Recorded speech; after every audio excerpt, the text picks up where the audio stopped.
মুখ্যমন্ত্রী হওয়ার লক্ষ্যে আমি জীবনে কোনোদিন রাজনীতি করিনি। এমনকি আমি কোনোদিন এমএলএ হতে পারবো কিনা জীবনে সেটা অনিশ্চিত ছিল। Suvendu Adhikari is a natural choice. কেউ যদি এটার মধ্যে কোনো প্রতিযোগিতা মনে করে ভুল করবে। দিলীপ ঘোষ, শুভেন্দু অধিকারী, সমীর ভট্টাচার্য আলাদা কিছু নয়। দল দেখবে তার সংকল্পপত্র ঠিক করে রূপায়িত হচ্ছে কিনা। দল এবং সরকারের মধ্যে সমন্বয় থাকবে, কিন্তু সরকার সরকারের মতো চলবে। আমার সঙ্গে এই মুহূর্তে রয়েছেন বিজেপির রাজ্য সভাপতি সমীর ভট্টাচার্য।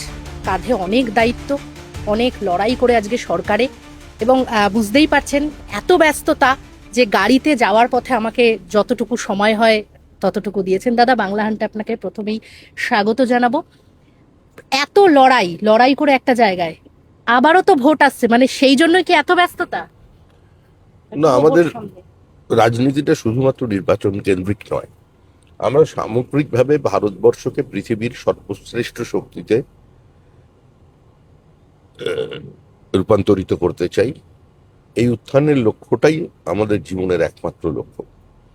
শুধুমাত্র একটা নির্বাচনে হারা জেতা, একজন মুখ্যমন্ত্রী হওয়া না হওয়ার মধ্যে বিজেপির রাজনৈতিক দর্শন কোনোদিন সীমাবদ্ধ থাকেনি, ভবিষ্যতেও থাকবে না। যে দেশকে একদিন গোটা পৃথিবীতে অপ্রাসঙ্গিক মনে করা হচ্ছিল, যে দেশের একজন মুখ্যমন্ত্রীর ভিসার ওপরে ব্যান লাগিয়ে দেওয়া হয়েছিল, তারই কিন্তু পায়ের তলায় লাল কার্পেট বিছিয়ে তাকে তার নামের ধ্বনি দিতে দিতে সেই দেশকে গ্রহণ করতে হয়েছে। ভারতবর্ষ প্রাচীনকাল থেকেই কোনো দেশের ওপরে নিজের একাধিপত্য চাপিয়ে দেবার কোনো প্রচেষ্টা করেনি। কারণ একটা সময় ছিল যখন গোটা পৃথিবীর বাণিজ্যের একটা বড় কন্ট্রিবিউশন আমাদের দেশ থেকে থাকতো। সে আধুনিক সভ্যতা থেকে শুরু করে প্রাচীন আহ, সেই mathematics, trigonometry, geometry, grammar, nuclear science সবই আমাদের দেশ থেকে গেছে। হ্যাঁ দাদা, কিন্তু এই যে মুখ্যমন্ত্রীর কথাই আপনি যখন বললেন, যেহেতু আপনার এবং শুভেন্দু অধিকারীর দুজনের একদম মিলিত লড়াই, এতটা বন্ডিং, মানে যেটা দিলীপ ঘোষের সময়ও হয়নি, মানে না, এই এরকম লড়াইটা, মানে এই বন্ডিংটা কোন লেভেলের? সবকটা বন্ডিংই এক। দিলীপ ঘোষ, শুভেন্দু অধিকারী, সমীর ভট্টাচার্য আলাদা কিছু নয়। মানে দিলীপ ঘোষও তো রাজ্য সভাপতি ছিলেন, কিন্তু আপনি রাজ্য সভাপতি দিলীপ এবং ঘোষ রাজ্য সভাপতি যখন ছিলেন তখন পরিস্থিতি ভিন্ন ছিল। তখন যে পরিমাণ সন্ত্রাস এর শিকার দিলীপ ঘোষের সময় হয়েছিল, আমাদের সময় মানে গত 3 মাসে সেই সন্ত্রাস হয়নি। আমরা সংঘবদ্ধভাবে এই নির্বাচনে লড়াই করেছি। এখানে আলাদা করে শুভেন্দু অধিকারী, সমীর ভট্টাচার্য বলে কেউ নেই।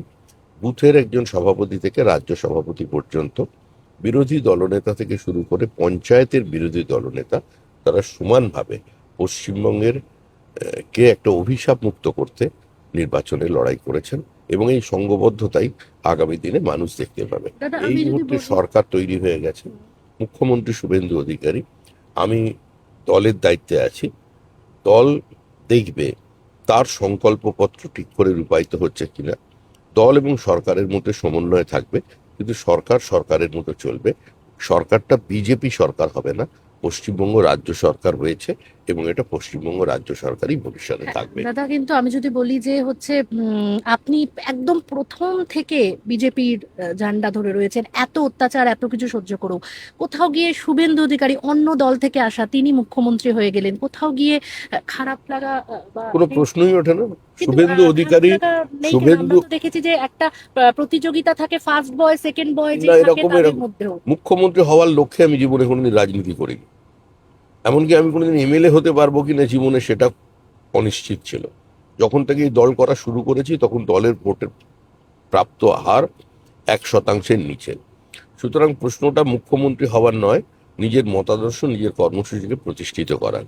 শুভেন্দু অধিকারী তৃণমূল কংগ্রেস থেকে এসেছিলেন 2021 সালে। তিনি একজন ন্যাচারাল লিডার। মুখ্যমন্ত্রীকে তিনি নন্দীগ্রামে হারিয়েছেন।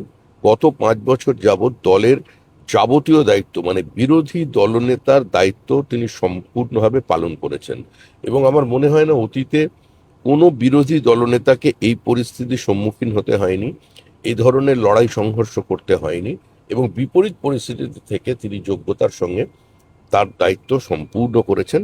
এবং এবারেও তিনি রাজ্যের মুখ্যমন্ত্রীর সামনে বুক চিতিয়ে তারই দুর্গে লড়াই করে তাকে পরাজিত করেছেন। সুতরাং Suvendu Adhikari is a natural choice. কেউ যদি এটার মধ্যে কোনো প্রতিযোগিতা মনে করে, ভুল করবে। শুভেন্দু অধিকারীকে প্রশ্ন করে দেখবেন, শুভেন্দু অধিকারী মুখ্যমন্ত্রীকে কেন্দ্র করে আমার সঙ্গে শুভেন্দু অধিকারীর সম্পর্ক কিরকম। দাদা, এই যে ঐতিহাসিক জয়, মানে এটা তো ঐতিহাসিক জয় বললেও বোধহয় কম, মানে 207টা আসন একদম ধুয়ে মুছে সাফ বলা যায়। প্রায় তৃণমূল কংগ্রেস যাদের এতগুলো আসন, সেখানে একদম পুরো 2011-র একদম মানুষ দেখছে নজির। তো কোথায় গিয়ে আপনারাও কি ভেবেছিলেন যে এই এতটা সাফল্য বিজেপির আমি ব্যক্তিগতভাবে মনে করেছিলাম যে 192টা আসন পার্টি পাবে, এটা আমার একটা বিশ্বাস ছিল। বলতে কোনো দ্বিধা নেই যে 207 হয়ে যাবে, এটা আমাদের দলের অনেকেই মনে করতেন। উম, আমাদের একজন দলের বলেছিলেন 211। বড় নেতাদের মধ্যে রাহুল সিনহা ভোট কাউন্টিং এর সময় বলছিলেন শুরুতে, এবং তার আগের দিনও বলে গেছেন যে কোনো অবস্থাতেই 200 সংখ্যা পেরোবে। প্রথম ফেজে 110টি আসন আমরা পাবো, এই ঘোষণা করে দিয়ে গিয়েছিলেন আমাদের স্বরাষ্ট্রমন্ত্রী শ্রী অমিত শাহ। আমাদের যিনি এখানে সংগঠনের দায়িত্বে আছেন, মূলত এই নির্বাচনটা যে আমরা লড়েছি, এই নির্বাচন তার যে জমির তৈরির কাজ, সেটা করেছিলেন সুনীল বানসালজি। তার বক্তব্য ছিল যে হয় আমরা 70-80-তে আটকে যাব, আর না হলে এই সংখ্যা 200 পেরিয়ে যাবে। ভূপেন্দ্র যাদব যিনি দায়িত্বে এসেছিলেন সংগঠনের, তিনি কার্যত প্রথম থেকেই আশাবাদী ছিলেন যে দল জিতবে। এবং আরো আরেকটা কথা আমি না বললেই নয়, নির্বাচনের 20 দিন আগে অমিত শাহর সঙ্গে আমার একান্তে দেখা হয়। 5 মিনিটের জন্য, উনিও ব্যস্ত ছিলেন, আমিও ব্যস্ততার মধ্য থেকে এসেছিলাম। আমাকেও বেরিয়ে যেতে হচ্ছিল আরেকটা জায়গায়। তখন উনি আমায় জিজ্ঞাসা করলেন যে আমাদের যে সাংগঠনিক জেলা আছে 43টা, কটা জেলায় আমরা তৃণমূল কংগ্রেসকে শূন্য করে দিতে পারবো। কনফিডেন্স লেভেলটা এই জায়গায় ছিল। সুতরাং সেটার পরে যেটা হওয়ার সেটা হয়েছে। তবে আমাদের সামনে অনেক বড় চ্যালেঞ্জ, মানুষের প্রত্যাশা অনেক বেশি। মমতা বন্দ্যোপাধ্যায় যখন এসেছিলেন, মমতা বন্দ্যোপাধ্যায় যখন ক্ষমতায় এসেছিলেন, তখন মমতা বন্দ্যোপাধ্যায়ের কাছে প্রত্যাশা ছিল অনেক বেশি। সেই প্রত্যাশাটাকে তিনি কাজে কি করেছেন সেটা আর নতুন করে বলার কোনো প্রয়োজন নেই। আজকের ফলাফল এবং গতকালে মুখ্যমন্ত্রীর সঙ্গে স্বতঃস্ফূর্তভাবে যেভাবে মানুষ প্রতিবাদ করছিলেন কোর্টে, এটা দেখেই বোঝা যায় যে গণতন্ত্রে ঔদ্ধত্যের কোনো জায়গা নেই, আত্মম্ভরিতার কোনো জায়গা নেই, অতিরিক্ত আত্মবিশ্বাসের কোনো জায়গা নেই। সেখান থেকে এই ফলাফল হয়েছে। দাদা, সন্ত্রাস নিয়ে কি বলবেন? সন্ত্রাস, তারপরে হচ্ছে সিন্ডিকেট যে পাড়ায় পাড়ায়, কারণ আপনি যেহেতু সংগঠন এবং আপনি এখন শুরু হয়েছে সব জায়গায়। আমাদের দলের নাম করে কিছু মানুষ এ ধরনের কাজকর্ম করছেন। হঠাৎ বিজেপি তৈরি হয়ে গেছে, 4 ঘন্টায় বিজেপি তৈরি হয়ে গেছে, পতাকা নিয়ে করেছে। আপনাদের মাধ্যমে বার্তা দিয়ে দিচ্ছি যে বিজেপির কোনো শ্রমিক সংগঠন নেই, বিজেপির কোনো ছাত্র সংগঠন নেই। বাদবাকি যেটা করবে সরকার করবে, তারা হেল্পলাইন চালু করবে, এবং একই সঙ্গে বিজেপিও সংগঠনের মধ্যে দিয়ে যেখানে কোনো ব্যবস্থা পাড়ায় যে ফ্ল্যাট তৈরি হচ্ছে, সেখানে এই সিন্ডিকেটের একটা বিজনেস, ওগুলো আমরা দেখছি। ওর মধ্যে বিজেপি হস্তক্ষেপ করবে না, যারা করবে তারা পার্টির বাইরে যেতে হবে তাদের, আর বেআইনি ভাবে ফ্ল্যাট নির্মাণ বন্ধ হবে। ধন্যবাদ অনেক। আমার সঙ্গে ছিলেন শ্রমিক ভট্টাচার্য এবং আমার ক্যামেরা পার্সন জয়ের সঙ্গে নিবেদিতা, বাংলা হান্ট, কলকাতা। আরো ভালো ভালো খবর দেখতে সাবস্ক্রাইব করুন বাংলা হান্টের ইউটিউব চ্যানেল। বাংলা হান্টের আরো খবর দেখতে নজর রাখুন। বাংলা খবর মানেই বাংলা হান্ট।